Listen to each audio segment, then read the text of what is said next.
Subscribe करिए hi-fi study channel को, bell icon को प्रेस कीजिए लेटेस्ट वीडियो अपडेट सबसे पहले पाने के लिए। हेलो फ्रेंड्स, एक बार फिर से आप सभी का बहुत बहुत स्वागत करता हूं आपके अपने चैनल हाईफाई स्टडी पे। दोस्तों, जैसा कि आपको पता है, आज हमारी जो क्लास है वो साइंस की सेकंड क्लास है। ठीक है साथियों, साइंस की कौन सी क्लास है? सेकंड क्लास है। ठीक है, तो आज जो आपका फर्स्ट चैप्टर था, जो फर्स्ट चैप्टर पृथ्वी और क्या था, आपका फर्स्ट चैप्टर था पृथ्वी और आकाश, जिसको ललित सर ने पढ़ाया भी था और मैंने आप कल के वीडियो में मैंने आपका थोड़ा सा जो पार्ट बचा भी था उसको मैंने कल क्लियर कर दिया। ठीक है, तो साथियों यहाँ पर आज का जो चैप्टर है इसमें हम कुछ टॉपिक आपने पढ़ेंगे, मृदा तथा फसलें। ठीक है, सॉइल एंड क्रॉप्स के बारे में हम लोग पढ़ेंगे, मृदा तथा फसलों के बारे में पढ़ेंगे, मृदा कौन होती है, इंडिया में कौन सी मृदाएं पाई जाती हैं, फसलें कौन कौन सी होती हैं, सारा कुछ हम लोग इस पर डिस्कस करेंगे। ठीक है, तो उससे पहले हमको पता होना चाहिए कि पृथ्वी पर जल और पृथ्वी का जो अनुपात था वो कितना, या फिर आप समझ लीजिए कितने भाग जल है और कितने भाग क्या है, पृथ्वी है यानी भूमि है। तो यहाँ पर आपको पता है ना कितनी है, तो यहाँ पर देख लेते हैं कि जो हमारे 1/3 भाग है वो क्या है, जल है, और 1/4 भाग, 3/4 भाग, यहाँ पर 3/4 भाग जल है और 1/4 भाग क्या है, भूमि है। ठीक है, क्या है, 3/4 भाग जल है और 1/4 भाग क्या है, भूमि है, मिट्टी है, भूपर्टी से ढका हुआ है। ठीक है, और इसी जो भूमि है, इसी भूमि के अंतर्गत कौन कौन सी भूमि है, जैसे इसमें चट्टानें भी होती हैं, भूमि भी होती है, पहाड़ भी होते हैं, मरुस्थल भी होते हैं। ठीक है, उपजाऊ भूमियां भी होती है, यानी कि सब कुछ इसी 1/4 में आता है। 1/4 में आपका पृथ्वी, अभी ऐसा नहीं है कि आप समझ रहे होंगे कि जो उपजाऊ भूमि यानी जो हमारा मरुस्थल टाइप में पड़ा हुआ खालिस्तान पड़ा हुआ, बस वही है हमारा 1/4। 1/4 में ही आपका भूमि भी आती है, उसी के अंदर चट्टान भी आते हैं, और आपका खालिस्तान, मरुस्थल, उपजाऊ भूमि और जो ऊसर भूमि पड़ी हुई है वो सारी की सारी आपके किस में आती है, 1/4 में ही आती है सारी की सारी। मतलब पूरा जितना भी खाली पड़ा हुआ है जल के अलावा वो सारा हमारा किस में आता है, 1/4 में आता है। ठीक है, किस में आता है, 1/4 में आता है। अब हम लोग देख लेते हैं कि मृदा परिच्छेदिका क्या होती है। तो यहाँ पर साथियों आप लोग देख सकते हैं, ये मृदा परिच्छेदिका का एक चित्र दिया गया है जिसके ऊपर मैं अभी आप सभी को बताऊंगा साथियों। ठीक है, तो यहाँ पर आप देख सकते हैं ये बेसिकली क्या होता है, ये हमारे पेड़ पौधे होते हैं जो पृथ्वी के ऊपर होते हैं। अब पृथ्वी के ऊपर ये जो हमारा फर्स्ट भाग हो गया, ये फर्स्ट हमारा भाग कौन सा हो गया, ये सबसे ऊपर का भाग। ऊपर का भाग मतलब समझ रहे हैं आप, कितना सेंटीमीटर मैं आपको बता दूं कितना सेंटीमीटर, ये यहाँ पर होता है मात्र 4 सेंटीमीटर। ठीक है, इतना भाग जो आपको दिख रहा है ना, जो इतना भाग होता है 4 सेंटीमीटर का भाग, जो ये बेसिकली भाग होता है, यही हमारा सबसे उपजाऊ भाग होता है। सबसे ज्यादा उपजाऊ भाग यही होता है हमारा पृथ्वी के ऊपर।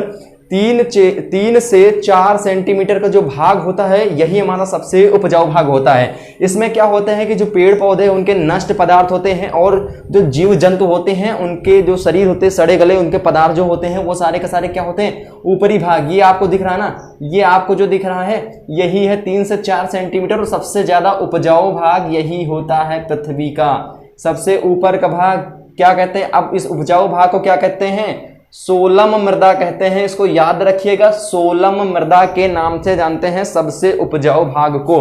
फर्स्ट ए को क्या कहते हैं, सोलम मृदा के नाम से जानते हैं। जो एक और होती है जिसे हम बाहिरी मृदा कहते हैं, क्या कहते हैं, बाहिरी मृदा कहते हैं इसको। उसके बाद हमारा आता है बीच वाला स्तर, जो बी नंबर आता है, बी नंबर यानी ये स्तर जो हमारा होता है, ये स्तर हमारा होता है मध्य स्तर होता है। ठीक है, मध्य स्तर होता है, और उसके बाद जो मध्य स्तर होता है, इस अगर काफी जड़ें जो जाती हैं वो मध्य स्तर तक पहुंचती हैं, बहुत सारी जड़ें जो हैं मध्य स्तर तक पहुंचती हैं, लेकिन उसके बाद जो जड़ें जाती हैं वो बेसिकली अगर बहुत पुराना पौधा हो गया है या बहुत बड़ा पौधा हो गया है तो उसकी जा पाती है, बाकी की किसी की नहीं जाती। क्लियर ना, बाकी किसी की नहीं जाती है। जब जो मध्य स्तर होता है उसमें सिर्फ और सिर्फ जो छोटे पौधे होते हैं उनके काफी जड़ें जो होती हैं, जैसे छोटे छोटे जो पौधे होते हैं जो ज्यादा बड़े नहीं होते, जैसे आप लोग नींबू का पौधा जानते हैं ना, ज्यादा बड़ा नहीं होता, छोटा सा होता है, तो उसकी जो जड़ें होती हैं मध्य स्तर तक जाती हैं, मात्र यहाँ तक जा पाती हैं बस।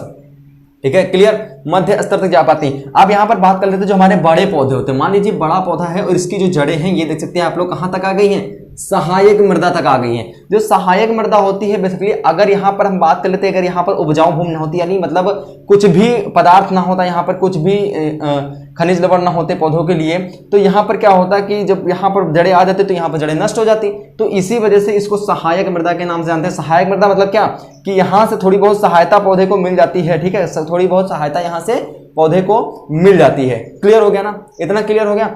अब यहां पर बात आती है हमारी नीचे डी नंबर की।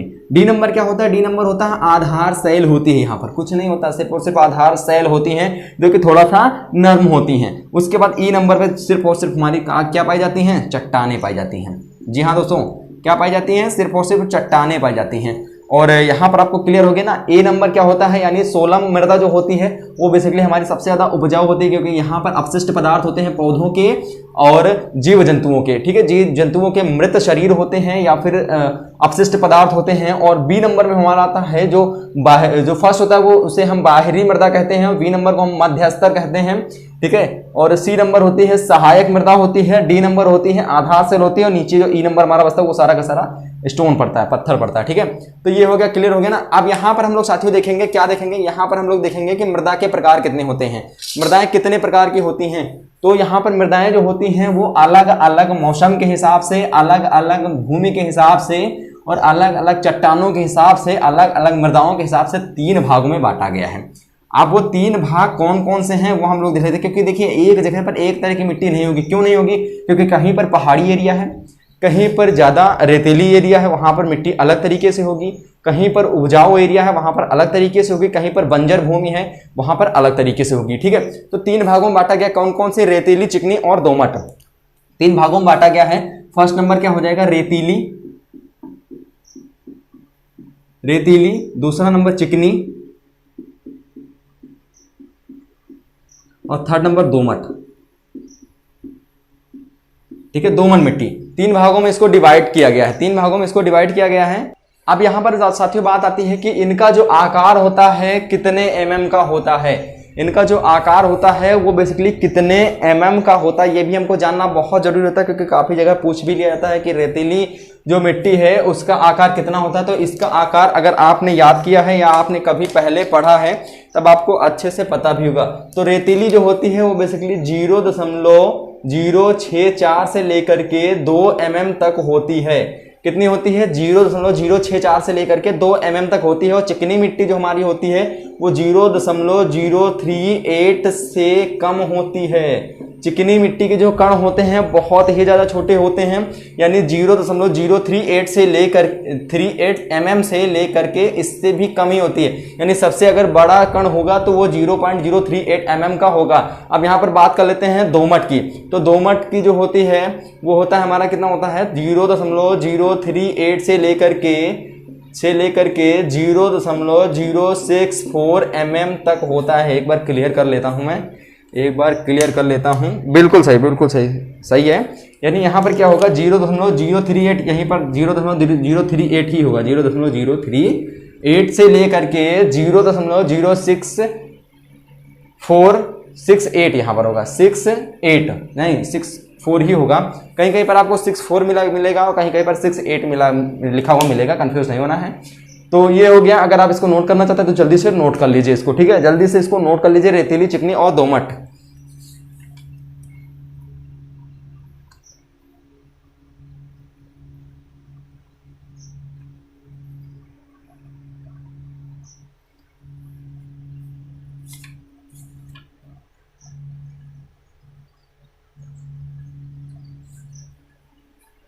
अब साथियों यहां पर आती है कि जो इंडिया है, भारत, अपना भारत देश, भारतवर्ष, इसमें अगर बात कर लेते हैं कि भारत में कितनी प्रकार की मृदाएं पाई जाती हैं।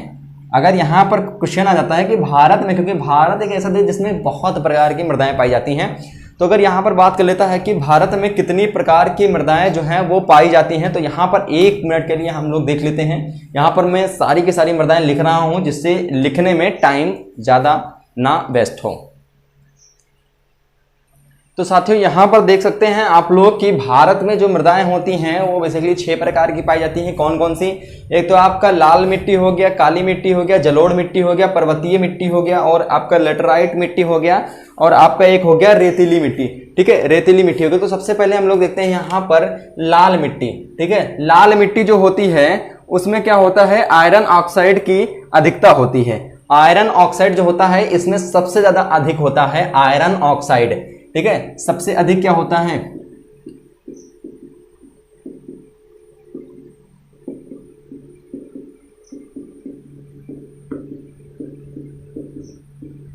इसमें सबसे अधिक होता है आयरन ऑक्साइड और सबसे कम क्या होता है, इसमें होता है मैग्नीशियम व नाइट्रोजन। मैग्नीशियम व नाइट्रोजन जो होता है सबसे कम होता है, सबसे कम मैग्नीशियम और नाइट्रोजन। ठीक है, मैग्नीशियम और जो नाइट्रोजन होता है वो इसमें सबसे कम होता है। अब यहां पर बात कर लेते हैं, जो लाल मिट्टी होती है वो बेसिकली किन किन राज्यों में पाई जाती है, किन किन राज्यों में पाई जाती है, तो वो केरल, तमिलनाडु, आंध्र प्रदेश, उड़ीसा।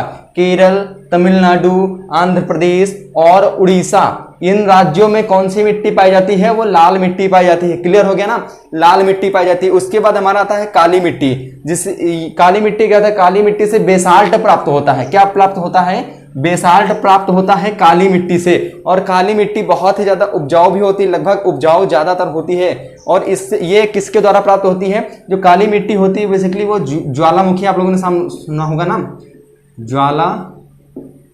ये ज्वालामुखी से प्राप्त होती है काली मिट्टी। यानी ज्वालामुखी जब फूटता है उसके पश्चात ही प्राप्त होती है। और इसमें जो होते हैं आयरन, लौह, लवण की जो अधिकता होती है वो ज्यादा होती है। इसमें आयरन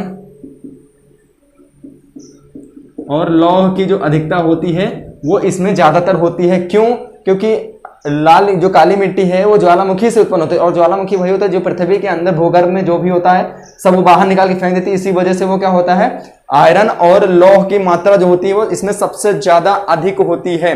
और यही मिट्टी जो होती है साथियों, ठीक है साथियों, जो यही मिट्टी होती है, यही मिट्टी सबसे ज्यादा उपजाऊ होती है। किसके लिए, यही सबसे ज्यादा उपजाऊ होती है गन्ने के लिए। सबसे ज्यादा उपजाऊ मिट्टी होती है, सबसे ज्यादा उपजाऊ मिट्टी जो होती है वो कौन सी होती है, काली मिट्टी होती है। किसके लिए, गन्ने के लिए। गन्ने के लिए ये सबसे ज्यादा उपजाऊ मिट्टी होती है। और ये जो बेसिकली पाए जाते हैं, ये मिट्टी गुजरात, मध्य प्रदेश, आंध्र प्रदेश, दक्षिण हरियाणा, ठीक है, और उत्तरी पश्चिमी उत्तर प्रदेश में भी पाई जाती है। उत्तरी पश्चिमी उत्तर प्रदेश में पाई जाती है। तो उत्तरी पश्चिमी जो ऊपर का भाग होता है, उत्तर का जो भाग होता है, यानी आप ले लीजिए इधर सीतापुर ले लीजिए, इधर जो होती है लगभग जो मिट्टी होती है वो ज्यादातर काली मिट्टी पाई जाती है। इसी वजह से जो गन्ने की खेती होती है सबसे ज्यादा वही उधर ही होती है। क्यों होती है, क्योंकि काली मिट्टी जो है उधर ज्यादातर पाई जाती है। क्लियर हो गया ना, क्लियर हो गया। गुजरात, मध्य प्रदेश और इस जगह पर क्या होती है, काली मिट्टी पाई जाती है। अब नेक्स्ट जो हमारा आता है वो क्या आता है, जलोढ़ मिट्टी। नेक्स्ट जो हमारी आती है वो क्या आती है, जलोढ़ मिट्टी। अब यहाँ पर जलोढ़ मिट्टी के बारे में थोड़ा सा बात कर लेते हैं हम लोग की। जो जलोढ़ मिट्टी होती है इसमें बेसिकली ये किनारा होता है। ये किनारा होता है किसका होता है, गंगा का होता है किनारा, यमुना का किनारा होता है। ये जब इनके जो नदियों के किनारे होते हैं, बड़ी बड़ी नदियों के किनारे जो होते हैं वो कौन सी मिट्टी के होते हैं, जलोढ़ मिट्टी के होते हैं। ठीक है, जलोढ़ मिट्टी के होते हैं। और इसमें कंकड़ भी होते हैं, बालू भी होते हैं, चिकनी छलने भी होती हैं। और ये जो बेसिकली होते हैं यह भी बहुत ही उपजाऊ मिट्टी होती है। यह भी क्या होती है, बहुत ही उपजाऊ होती है। ये भी मिट्टी जो होती है बहुत उपजाऊ होती है। अब यहाँ पर जो जलोढ़ मिट्टी होती है हमारी, जो जलोढ़ मिट्टी होती है ये हरियाणा, उत्तर प्रदेश, बिहार, झारखंड, बंगाल और तटीय उड़ीसा के क्षेत्रों में पाई जाती है। तटीय उड़ीसा। और इसे क्या कहते हैं, इसे एक नाम से और जानते हैं, इसे एक नाम से और जानते हैं, वो होती है कछारी। कछारी के नाम से भी जानते हैं। ठीक है, अगर यहाँ पर पूछा था कछारी मिट्टी कौन है तो यहाँ पर आप बेसिकली लिख सकते हैं जलोढ़ मिट्टी। ठीक है, नेक्स्ट आता है हमारा क्या आता है, पर्वतीय। तो पर्वतीय जो मिट्टी होती हैं ये कहाँ पर पाई जाती है, ये भी अत्यधिक उपजाऊ मिट्टी होती हैं। और जो पर्वतीय मिट्टी होती है, यानी कि पर्वतीय मिट्टी का मतलब आप समझ रहे हैं ना, पर्वतीय, पर्वत वाले क्षेत्र। पर्वत, आप कहाँ हैं, पर्वत है हिमालय। कहाँ है, हिमालय। तो ये बेसिकली जो होती है मिट्टी ये हिमालय के क्षेत्रों में पाई जाती है। हिमालय के क्षेत्र में ज्यादातर ये मिट्टी पाई जाती है। बेसिकली ये भी होती है उपजाऊ मिट्टी होती है। ठीक है, उपजाऊ मिट्टी भी होती है। उसके बाद हमारा आता है लेटराइट मिट्टी, जो हमारी होती है लेटराइट जो मिट्टी होती है ये भी बहुत ही उपजाऊ होती है। और ये जहाँ ये लेटराइट जो मिट्टी होती है उन स्थानों पर ज्यादा पाई जाती है। कहाँ पर पाई जाती है, ये उन स्थानों पर पाई जाती है जहां पर वर्षा जो होती है वो अधिक होती है।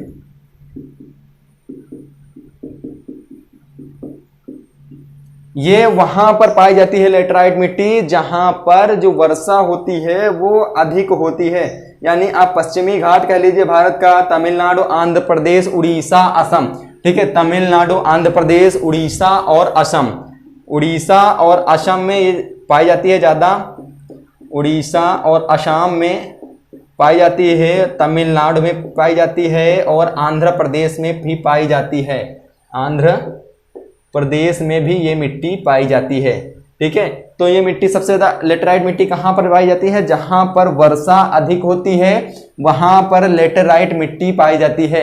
वहां पर क्या पाई जाती है? लेटेराइट मिट्टी पाई जाती है। क्यों पाई जाती है? क्योंकि वहां पर वर्षा अधिक होती है, इसी वजह से लेटेराइट मिट्टी वहां पर पाई जाती है। तो अलग अलग वर्षा के हिसाब से, अलग अलग जगहों के हिसाब से, अलग अलग पहाड़ों के हिसाब से, अलग अलग जहां पर, जैसे कि आप बात कर लेते हैं कि जो गन्ने की होती है, ये बेसिकली अब ये मत समझिएगा आप लोग कि हाँ सीतापुर साइड में ज्वालामुखी फूटता है तो इस वजह से गन्ने खेती, नहीं, कभी फूटा होगा, इसी वजह से वहां पर क्या हो गई, मिट्टी जो है वो काली मिट्टी हो गई है और इसी वजह से वहां पर गन्ने का उत्पादन जो होता है वो सबसे अधिक होता है। ये मत समझिएगा हाँ ज्वालामुखी वहां पर अभी भी फूट रहे हैं इस वजह से वहां पर काली मिट्टी है। ठीक है, ऐसा बिल्कुल भी नहीं है। ओके, अब यहां पर बात आती है रेतीली मिट्टी की। तो रेतीली मिट्टी क्या होती है? अब रेत का मतलब आप लोग समझ रहे हैं ना, रेत फूंक दोगे उड़ जाएगा। तो यहां पर बेसिकली बात आती है कि जो रेतीली मिट्टी होती है वो क्यों होती है? क्योंकि जहां पर वायु अधिक चलती है, यानी हवा कह लीजिए, हवा अधिक चलती है, जहां पर हवा अधिक चलती है वहां पर रेतीली मिट्टी पाई जाती है। ठीक है, जहां पर क्या चलती है, हवा अधिक तेजी से चलती है और ज्यादा हवाएं चलती हैं वहां पर रेतीली मिट्टी पाई जाती है। तो रेतीली मिट्टी आपको पता है ना, रेतीली मिट्टी में क्या होता है, सिंचाई की सुविधा समुचित रूप से की जाए तो यहाँ अत्यधिक उपजाऊ है। अगर रेतीली मिट्टी में ज्यादातर सिंचाई हो सकती है, क्योंकि रेत में आपको पता है ना पानी जल्दी सूख जाता है, तो बात आती है कि यहाँ पर अगर ज्यादा सिंचाई की जाएगी तो यहाँ पर सबसे अधिक उपजाऊ होती है यह भूमि। और यह जो भूमि होती है ये कहाँ पर पाई जाती है?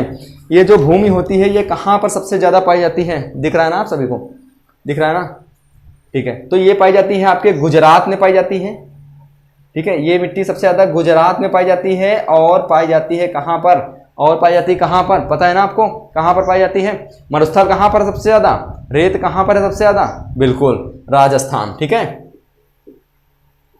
राजस्थान, यानी ये मिट्टी गुजरात और राजस्थान में ही पाई जाती है, बस बाकी नहीं पाई जाती। ठीक है, भारत की बात कर रहे हैं हम यहाँ पर, भारत की सिर्फ और सिर्फ मैं भारत की बात कर रहा हूं यहाँ पर। ठीक है, ये मत समझना कि यहाँ पर पाकिस्तान में भी पाई जाती है, पाकिस्तान में पंजाब है, पंजाब में भी पाई जाती है, तो ये नहीं है। ठीक है, ये बेसिकली गुजरात और राजस्थान का जो क्षेत्र है बस वहीं पर ये अधिक मिट्टी पाई जाती है, रेतीली मिट्टी। ठीक है, और ये जहां पर वायु अधिक चलती है, तो वायु कहां पर अधिक चलती है? गुजरात और राजस्थान में जो वायु है, अगर आप राजस्थान घूमने गए होंगे तो वहां पर हवा में सिर्फ रेत ही रेत देखने को मिलता है। सिर्फ और सिर्फ क्या देखने को मिलता है? सिर्फ और सिर्फ रेत ही रेत देखने को मिलता है गुजरात और आपके राजस्थान में। क्लियर हो गया ना? तो ये था आप सभी का मृदा तथा फसलें, यानी आपको मैंने आज सिर्फ और सिर्फ पढ़ाया है मिट्टी क्या है, कितने प्रकार की होती हैं और भारत में कौन कौन सी मिट्टियां पाई जाती हैं। ठीक है, आज मैंने आप सभी को ये दो टॉपिक क्लियर किए, ये दो टॉपिक क्लियर किए। अब यहाँ पर जो मृदा प्रकृति के जो स्रोत हैं, मृदा प्रकृति के जो स्रोत हैं, इसको मैं इसकी पीडीएफ में आपको दे दूंगा, ये मैं आपको पीडीएफ पे अच्छे से बता दूंगा। ठीक है, यानी कि वही है कि पौधे मृदा से खनिज लवण तथा जल प्राप्त कर सकते हैं और इससे इमारतों का भी निर्माण होता है। अब यहाँ पर आता है हमारा मृदा प्रदूषण क्या होता है।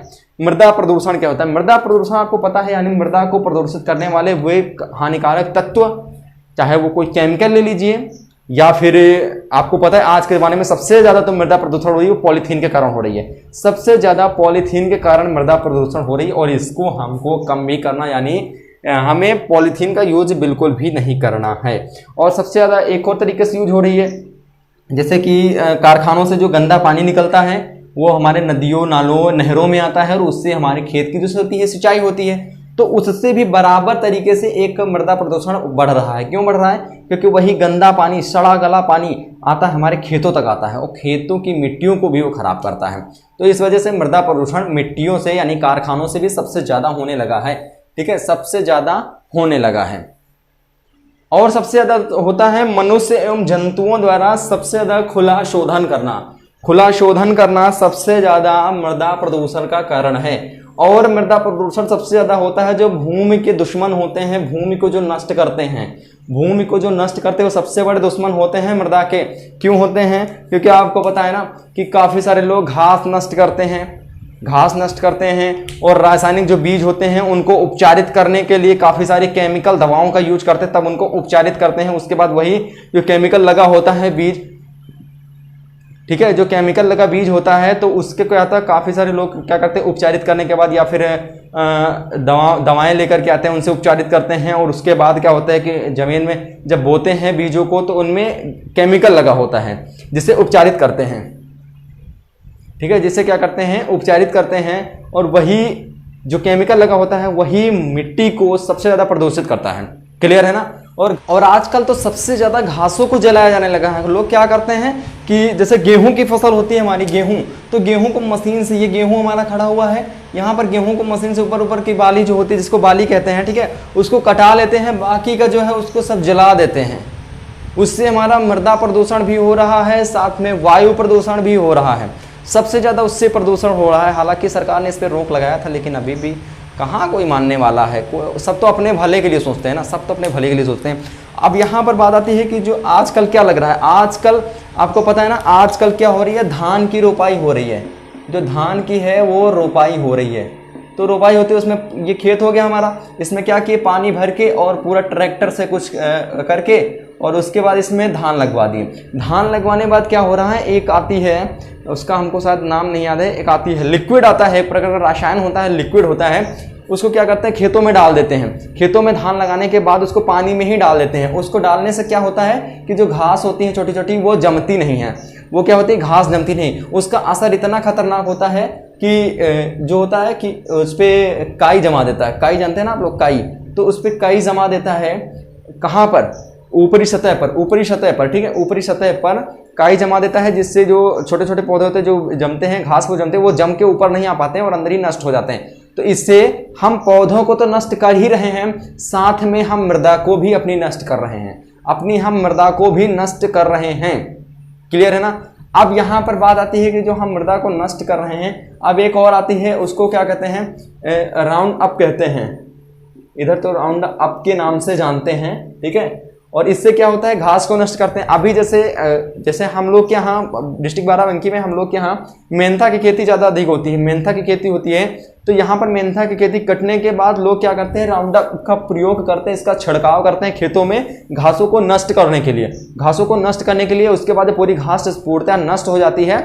उसके बाद 8 दिन तक उसका असर रहता है, इसका 8 दिन तक असर रहता है। अभी मेरे बगल में ही एक किसान ने 8 दिन हुए नहीं थे और उससे पहले उसने धान की रोपाई कर दी। राउंडअप छिड़कने के बाद उसने रोपाई कर दी, और रोपाई करने के बाद उसका जो धान की रोपाई की थी वो सारा का सारा पौधा क्या हो गया, मर गया है। क्यों मर गया है, क्योंकि इसका जो असर है इतना खतरनाक होता है कि 8 से 14 दिन तक इसका असर कम नहीं होता है खेतों में, और उसी कारण उनका जो पौधे थे सारे के सारे वो नष्ट हो गए हैं। क्यों नष्ट हो गए हैं, सिर्फ और सिर्फ इसके कारण। इसी वजह से क्या हो रहा है, हम लोग ज़्यादातर अगर तभी सुरक्षित रहेंगे जब हम अपने दवाओं और रासायनिक उर्वरकों को नष्ट जो यूज करना है उसको बंद कर दें। हालांकि ये अब इतनी जल्दी तो इसका यूज हो नहीं सकता, नहीं तो अकाल पड़ जाएगा। क्यों पड़ जाएगा, क्योंकि अब वैसा ही सिचुएशन बन गया, वैसा सिचुएशन बन गया कि बिना खाद के कुछ उपजाऊ ही नहीं होगा, उपजित ही नहीं होगा, ठीक है, उपजित ही नहीं होगा कुछ भी। ऐसा ही बना लिए किसान ने, ऐसा सिचुएशन ही बना लिए हैं कि मिट्टी को देते गए हैं, उसको खाद देते गए हैं, और जितना खाद देते हैं उतना ही देता है, जितना खाद नहीं देंगे उतना नहीं देगा।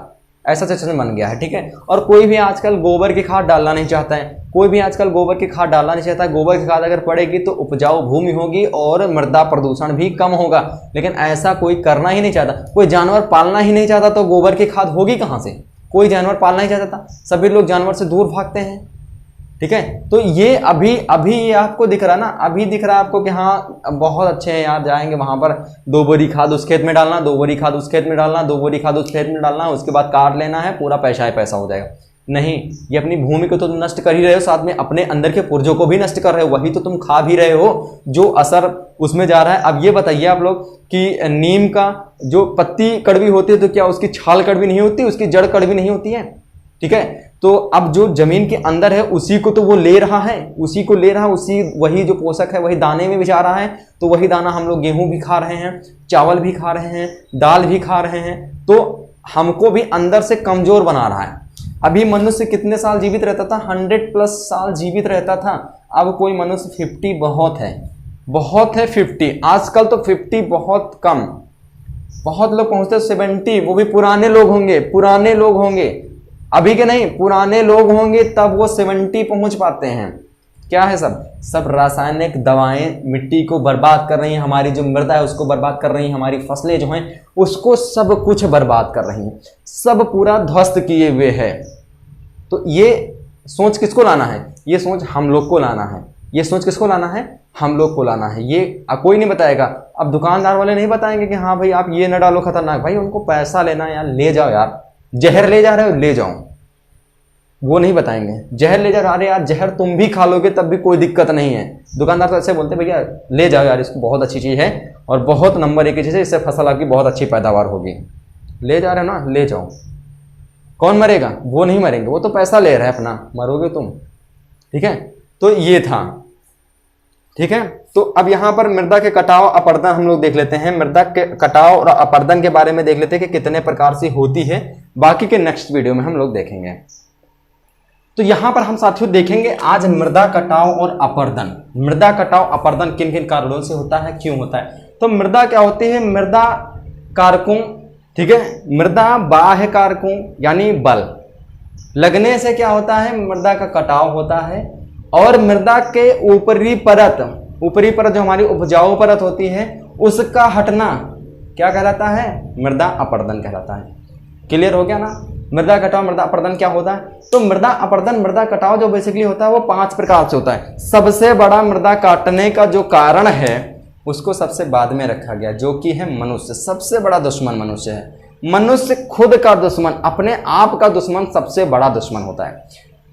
सबसे पहला हो जाएगा हमारा वनों की कटाई। ठीक है, आज भैया खिड़की दरवाजे लगवाना है, लोहे के नहीं लगवाएंगे भैया, खूब अच्छी लकड़ी होनी चाहिए, शीशम की पक्की लकड़ी होनी चाहिए, खूब चमकदार होनी चाहिए और जितनी मजबूत हो सके उतनी मजबूत होनी चाहिए, कह रहे हैं ना। तो उसी में क्या हो रहा है? वनों की कटाई हो रही है। वनों की क्या हो रही है? कटाई हो रही है।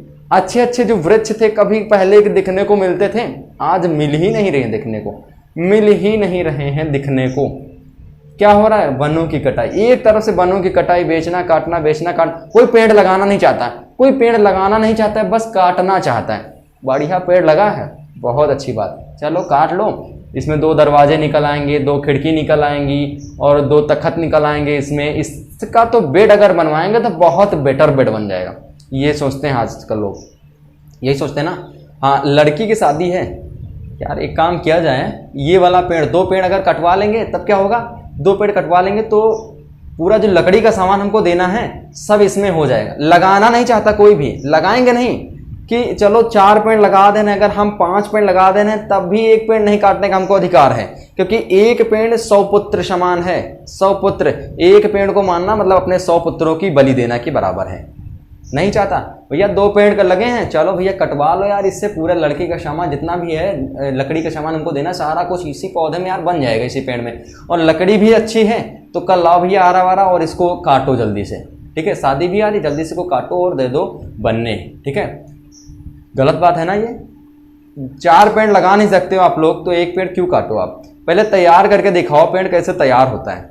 ठीक है, अभी मैंने अपने घर के बाहर आपको नहीं दिखाया है, घर के बाहर मैंने आपको नहीं दिखाया है, घर के बाहर मेरे जितने पेड़ लगे हैं, जितने पेड़ लगे हैं शायद किसी के घर के सामने लगे हों, इतने ज़्यादा पेड़ लगे, इतने ज़्यादा पेड़, पूरा मतलब धूप नहीं आती है, इतना समझ लीजिए कि उन पेड़ों के नीचे धूप नहीं आती, इतनी ज़्यादा छाँव है वहाँ पर। अगर कोई हम छोटा सा पौधा लगाते हैं तो वो चल नहीं पाता है, क्यों? क्योंकि वहाँ पर सूर्य की किरण नहीं पहुँच पाती। आप इतना समझ लीजिए इतने ज़्यादा पेड़ लगे हुए हैं। ठीक है, कोई लगाना नहीं चाहता, तो यहाँ पर वनों की कटाई सबसे ज़्यादा हो रही है। ठीक है, सबसे ज़्यादा वनों की कटाई हो रही है। अब यहाँ पर अगर बात आती है यहाँ पर दूसरा नंबर की अत्यधिक चराई। अत्यधिक चराई यानी छोटा पौधा है कोई, वो बड़ा होने के कगार पर है, चलो भैया उसको क्या किया? चराई हो रही है, जानवर खोल दिए और उस पौधों को उस जानवर ने क्या कर दिया? नष्ट कर दिया। जानवर ने क्या कर दिया? नष्ट कर दिया। ठीक है, तो इसकी चराई भी बहुत ज़्यादा हो रही है, जिससे क्या हो रहा है? मृदा का कटाव हो रहा है। अगर भाई जैसे भूमि है यहाँ पर, ठीक है, ये भूमि है यहाँ पर और इसके ऊपर घास लगी हुई है, इसके ऊपर घास लगी हुई है, और बारिश जब हो रही है, जब बारिश की जो बूंदें हो रही हैं, तो घास के कारण जो नीचे की मिट्टी है वो सुरक्षित है। क्यों सुरक्षित है? क्योंकि उनमें कटाव नहीं हो रहा है, बिल्कुल भी कटाव, जो बूंदें हैं घास पे रह के और बह जाती हैं घास के ऊपर ऊपर या घास से सट के, तो इससे मिट्टी का जो है वो कटाव नहीं होता। अभी वही चराई होने लगे और चराई होने लगे, जानवर आए इस ऊपर के घास को पूरा चर जाएं, खा ले, या फिर कोई आदमी है इन घासों को क्या कर ले, काट ले जाए या छील ले जाए, तो क्या होगा, मिट्टी तो खुल जाएगी। और जब मिट्टी हमारी खुल जाएगी तो जब बारिश होगी तो मिट्टी गलेगी, वहां पर गलने के साथ जो पानी का बहाव होगा उसी के साथ वो बह जाएगी। यानी क्या हो रहा है, मृदा कटाव हो रहा है, मृदा अपरदन हो रहा है। जो बच्चे खेतों से रिलेटेड होंगे, गांव से रिलेटेड होंगे, आप लोगों ने देखा होगा कि बरसात के महीने में, इस महीने में धान लगने से पहले मेड़ रखी जाती है। मेड़ समझ रहे हैं ना, खेत के चारों ओर जो ऊंची ऊंची मेड़े होती हैं वो रखी जाती हैं। खेत होता है, इसके चारों ओर ऊंची ऊंची मेड़े रखी जाती हैं। और मेढ़े क्या होती है, बरसात में कट जाती है। क्यों कट जाती है, क्योंकि पानी इन पे गिरता है और बह जाता है, खेतों में पानी बह जाता है, और कहीं पर एक जगह फूट गया पानी तो पूरा का पूरा पानी और पूरा का पूरा मिट्टी सहित सब बह जाएगी। क्लियर हो गया ना। तो यही होता है हमारा अत्यधिक चराई के कारण। अब बात आती है यहाँ पर खेती करने के गलत तरीके। खेती करने के गलत तरीके सबसे ज़्यादा देख लेते हैं हम लोग। क्या देखते हैं हम लोग, सबसे ज़्यादा गलत तरीके ये होते हैं हमारे कि जैसे खेती हम लोग बाय द वे मान लीजिए खेती करते भी हैं, तो हम लोग देखते हैं खेती जब करते हैं तो कभी कभी सूखा खेत पड़ा होता है, एकदम सूखा, गर्मियों के मौसम में सूखे खेत। यानी आप समझ लीजिए होली के बाद का पीरियड, हम आपको बता रहे हैं, जब काफ़ी सारी जगहों पर तो मेंथा लगती है, अभी भी क्या होता है, नहीं तो रख देते थे चौमास। ठीक है, चौमास यानी 4 महीने के लिए खेत को खाली रख देते थे।